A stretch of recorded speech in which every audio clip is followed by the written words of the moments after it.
আসসালামু আলাইকুম সুপ্রিয় দর্শকবৃন্দ, আমি আজ চলে এলাম পারিবারিক সবজি বাগানে। এই যে দেখুন আপনারা, এইগুলো হলো কাঁচামরিচ। দেখুন সম্পূর্ণ এগুলো সব কাঁচামরিচ। এই যে এখানে বিভিন্ন জাতের সবজি হবে। এই যে দেখুন সামনে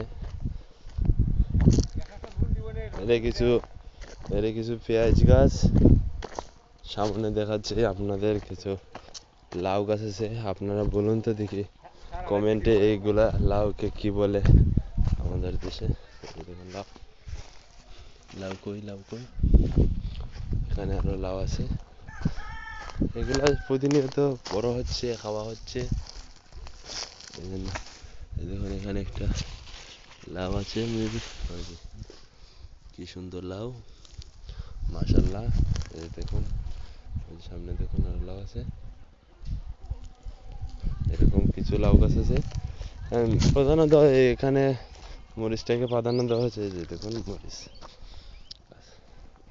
আপনাদের আরো পরিষ্কার বোঝানোর জন্য আমি দেখাচ্ছি মরিচ গাছে কিরকম মরিচ আছে। উপচে পড়া মরিচ। এই যে হাইব্রিড গাছ আছে, মরিচ হাইব্রিড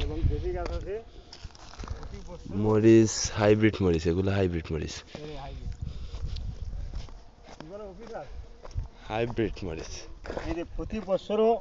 প্রতি বছর এই মরিচ গাছ করে আমি লাখ টাকা ইনকাম হয়, 20,000 কষ্ট হয়, 80,000 টাকা আমার ইনকাম হয়। হয়তো প্রতিটা গাছে গাছে গাছ থেকে মরিচ বেশি। এই দেখো হাইব্রিড গাছ। এবার মেঘের কারণে বুঝুনি, মেঘ হয় না করে এবার ফসল বেশি ইনকাম করতে পারতাছি না। যদি মেঘ হইতো তো এবার ফসলের লাভ হইতো। এই দেখুন অফিসারে যে লাইন কইয়া দিছিল, সেই লাইন আমি রয়েছি। 2 হাত দূর দূরে একটা গাছ আছে, 2 হাত দূর দূরে একটা গাছ আছে। গাছ থেকে কিন্তু মরিচ বেশি হয়। একটা গাছ হাইব্রিড, মেঘের কারণে এবার হইতেছে না।